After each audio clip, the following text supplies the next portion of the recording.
નમસ્કાર દર્શક મિત્રો, ફરી એકવાર સ્વાગત છે તમારું આઝાદ એજ્યુકેશનમાં.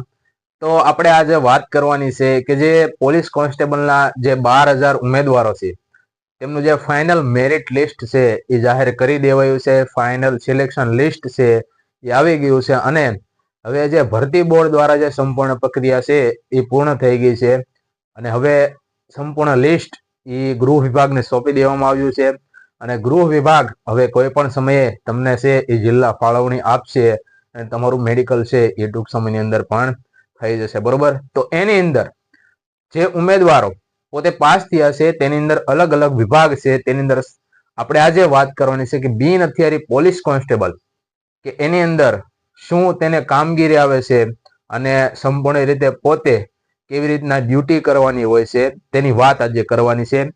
એ પહેલા જો તમે મારી ચેનલમાં નવા છો તો મારી ચેનલને સબસ્ક્રાઇબ જરૂરથી કરી લેજો. બિન હથિયારી પોલીસ કોન્સ્ટેબલની કામગીરી.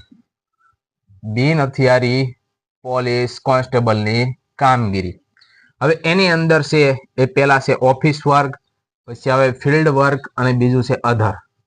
એની અંદર આપણે સૌપ્રથમ વાત કરવાની છે ઓફિસ વર્ક. શેની? Office work. જે બિન હથિયારી પોલીસ કોન્સ્ટેબલની અંદર છે મુખ્યત્વે ઓફિસ વર્ક છે એ આવતો હોય છે. તેની અંદર PSO એટલે કે પોલીસ સ્ટેશન ઓફિસર.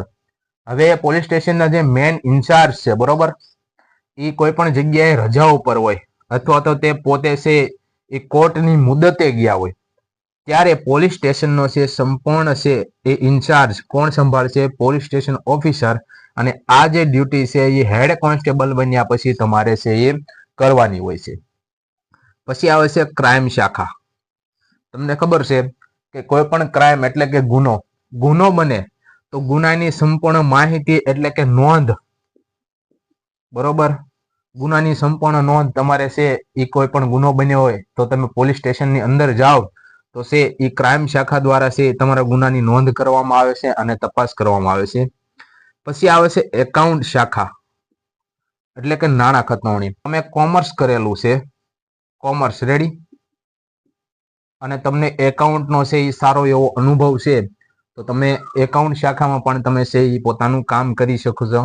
હવે એની અંદર તમારે કામ શું કરવાનું હોય છે? નાણાં ખતવણી એટલે કે જે પોલીસ સ્ટેશનના જે ઉમેદવારો એટલે કે નોકરી કરતા જે ઉમેદવારો છે તેમનો પગાર, તેમનો ટીએ, તેમનો ડીએ, તેમને ખાતામાં છે પગાર નાખવો, બરોબર, આ છે નાણાં ખતવણી છે. એની અંદર પણ એકાઉન્ટ શાખા છે એની અંદર છે એ કામ કરતી હોય છે. પછી આવે છે MOB શાખા. આ જે MOB શાખા છે તેની અંદર ફેસ અને ફિંગર, કોઈ પણ ગુનેગાર હોય, બરોબર, તેમના ફેસ કે ફિંગરની જે સંપૂર્ણ ડેટા છે તેની અંદર છે આ MOB શાખા છે એ કામ કરતી હોય છે. પછી આવે છે બારનીશી. બારનીશી કોને કહેવાય? તો કે ટપાલ. હવે કોઈ પણ પોલીસ સ્ટેશન છે, મોટું પોલીસ સ્ટેશન છે, તેની અંદર છે એ કોઈ પણ ટપાલ આવે છે. ટપાલ તો કોઈ પણ ઉમેદવાર લખે, બરોબર.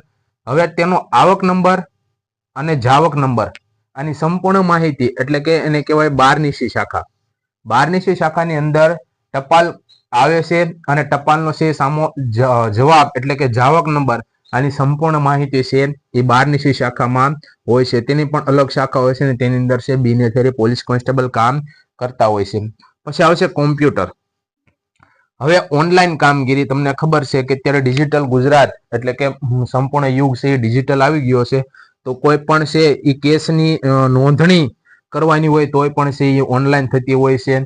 કોઈ પણ કાર્ય છે એ ડેટા સિલેક્શન કરીને કોઈ પણ જગ્યાએ મોકલવાના હોય છે તો પણ એ કોમ્પ્યુટર શાખાની અંદર થતા હોય છે અને મોસ્ટ ઓફલી છે કામ છે હવે કોમ્પ્યુટર દ્વારા છે એ કરવામાં આવે છે. તો તેની અંદર પણ બિન હથિયારી છે પોલીસ કોન્સ્ટેબલના ઉમેદવાર છે એ પોતાની છે ફરજ બજાવતા હોય છે. પછી આવે છે સાયબર ક્રાઇમ, ફ્રોડ. તમને ખબર છે કે હાલના સમયમાં, પહેલાના સમયમાં આવા સાયબર ક્રાઇમ છે ઓછા થતા, પણ હાલના સમયમાં જે આ યુગમાં છે એ સાયબર ક્રાઇમ એટલે કે સાયબર ફ્રોડ છે એ સૌથી વધારે થઈ ગયા છે. કોઈના ખાતામાંથી પૈસા કપાઈ જવા, કોઈના એકાઉન્ટ એટલે ઇન્સ્ટા કે ફેસબુક છે એ હેક કરી નાખવા, પૈસા કપાવવા, આવી બધી છે એ ગુના, આવા બધા ગુના એ સાયબર ક્રાઇમ શાખા છે તેની અંદર કરતા હોય, તેની અંદર છે આની છે સુનાવણી થતી હોય. અત્યારે છે મોસ્ટ ઓફલી છે સાયબર ક્રાઇમનો છે એ અલગ જ એક પોલીસ સ્ટેશન આપવામાં આવે છે, બરોબર. હાલમાં તો છે અલગ જ પોલીસ સ્ટેશન છે સાયબર ક્રાઇમ નું આપવામાં આવે છે. એટલે આની અંદર પણ છે એ છે બિન હથિયારી કોન્સ્ટેબલના ઉમેદવારો છે એ કામ કરતા હોય છે. પછી આવે છે વાયરલેસ શાખા. વાયરલેસ શાખા કોને કહેવાય કે તમે જોયું છે કોઈ પણ ફિલ્મમાં છે ઓલા કાળા માઇક રાખતા હોય છે પોલીસ વાળા છે એ પોતાની સાથે હાલો આલ્ફા બીટા એમ કરીને તમે જોયું છે કે જે મતલબમાં તમે એક ઉદાહરણ આપું, આખો ક્લાસ છે બરોબર, એની અંદર 30 છોકરા છે તો મારે એક એક છોકરાને નહીં કહેવા જવાય કે ભાઈ આવી રીતના તમારે કરવાનું. અહીંથી એક માયક હશે, એ માયકની અંદર સાહેબ બોલતા હશે ને બધાને સંભળાશે. તો આવી રીતના છે એ વાયરલેસ શાખાની અંદર એક પોલીસ પાસે છે એવું માઇક હોય છે બરોબર. હવે એક માઇકમાં છે એક જગ્યાએ બોલે એટલે બધા જ ઉમેદવારો છે ને એક સરખું છે એ છે માહિતી છે એ પહોંચી શકે છે બરોબર. પછી આવે છે કોર્ટ ડ્યુટી. કોર્ટ ડ્યુટીની અંદર સમન્સ બજાવણી હોય છે, આરોપીને કોર્ટમાં લઈ જવા, તેને પાછા લાવવા, તેની કામગીરી પણ છે એ કોર્ટ ડ્યુટીની અંદર છે બિન હથિયારી પોલીસ કોન્સ્ટેબલ કરતા હોય છે. પછી આવે છે જનરલ ડ્યુટી. જનરલ ડ્યુટી છે એ કોઈ પણ ઉમેદવારને રજાઓ પર જવાનું હોય તો જનરલ ડ્યુટી અંદર કોઈ પણ છે એ ડ્યુટી તમારે કરવી પડતી હોય છે. તો આ હતી છે ઓફિસ વર્ક. તો ઓફિસ વર્કની અંદર તમે બિન હથિયારી પોલીસ કોન્સ્ટેબલની અંદર તમે ઓફિસ વર્કનું જો તમારે કાર્ય તમારે આવે છે તો એની અંદર છે તમે છે બીજી કોઈ પણ છે એ પરીક્ષાની તૈયારી કરવાનો સમય છે એ આની અંદર મળી શકે છે અને ખૂબ જ સારી એવી તૈયારી પણ આની અંદર તમે કરી શકો છો. કારણ કે આ બધા એવા કામ છે કે એની અંદર તમને સમય છે એ મળતો હોય છે. પછી આવે છે ફિલ્ડ વર્ક. આ મેન કાર્ય છે કે ફિલ્ડ વર્ક. સમન્સ આવ્યું પેલું તો કે સમન્સની બજાવણી. તો સમન્સ બજાવવા છે કોઈ પણ આરોપીને છે એ હાજર કરવાનું હોય તો તેનું જે જ્યાં રહેતો હોય તો બરોબર ત્યાં તેને સમન્સ બજાવવા જવું પડે છે. પછી આવો વોરંટ. હવે સમન્સ બજાવીને થાકી ગયા અને ઉમેદવાર મતલબ ગુનેગાર છે હાજર નથી થતો તો તેના માટે છે વોરંટ લઈને જવાનું હોય છે અને તેની ધરપકડ કરવાની હોય છે. નોટિસ બજાવણી, તેમને નોટિસ પણ આપવામાં આવે છે. પછી આઉટપોસ્ટ. આઉટપોસ્ટ કોને કહેવાય? આ એક પોલીસ સ્ટેશન છે, આ એનો વિસ્તાર છે તો એના અલગ અલગ છે આ વિસ્તારના છે ભાગ પાડેલા હોય છે 4, 5, 6 બરોબર. એના નામ આપેલા હોય છે બરોબર.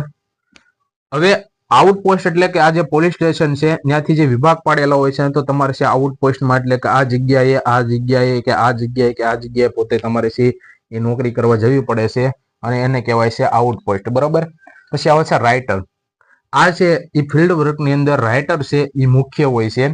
હવે રાઇટર એટલે કે પીઆઈ કે પીએસઆઈ ની સાથે જે પોતે સંપૂર્ણ માહિતી રાખતો હોય છે ગુનાની, મુખ્ય કેવી રીતના ગુનો બને છે, આરોપીની સંપૂર્ણ માહિતી છે, આરોપીનું સરનામું, ડેટા, એ સંપૂર્ણ માહિતી છે કોણ રાખે છે? રાઇટર છે. ધ રાઇટર છે ખૂબ મોટી ભૂમિકા ભજવતો હોય છે ફિલ્ડ વર્કની અંદર. પછી આવે છે નાકાબંધી. તો નાકાબંધીની અંદર તમને ખ્યાલ છે કે તમે હેલ્મેટ કે 3 સવારી જતા હોય, ગુનેગારની છે એ તપાસ કરવા માટે નાકાબંધી કરવામાં આવે છે અને ગાડીઓને ઊભી રાખીને તપાસ કરવામાં આવે છે. તો તેની અંદર પણ છે આ ફિલ્ડ વર્કની અંદર બિન હથિયારી કોન્સ્ટેબલ છે એ કામ કરતા હોય છે. પછી આવશે પેટ્રોલિંગ.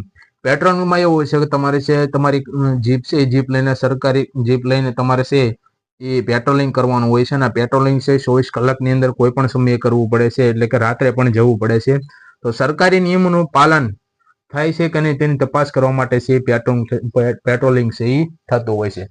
પછી આવે છે અધર ડ્યુટી. આ હતી ફિલ્ડ વર્ક. હવે આવે છે અધર ડ્યુટી. અધર ડ્યુટીની અંદર છે નાઇટ ડ્યુટી છે. નાઇટ ડ્યુટીની અંદર તમારે કોઈ પણ કાર્ય કરવું પડે છે બરોબર. નાઇટ ડ્યુટી છે લગભગ અઠવાડિયાની અંદર 1 થી 2 દિવસ છે એ નાઇટ ડ્યુટી આવતી હોય છે. પછી આવે છે બંદોબસ્ત. બંદોબસ્ત એવું કાર્ય છે કે બિન હથિયારીમાં જે મતલબમાં જે ઓફિસ વર્ક વાળા છે એના પણ છે બંદોબસ્તની અંદર છે જવું પડે છે. મોટો બંદોબસ્ત હોય બરોબર, ચૂંટણી હોય તો તેની અંદર છે એ બંદોબસ્તમાં જવું પડે છે. સીએમ સિક્યુરિટી, પીએમ સિક્યુરિટી અને વાર તહેવાર હોય તો પણ બંદોબસ્તની અંદર છે એ પોતે છે બિન હથિયારી પોલીસ કોન્સ્ટેબલને છે એ પોતાની છે ફરજ બજાવવા જવું પડે છે.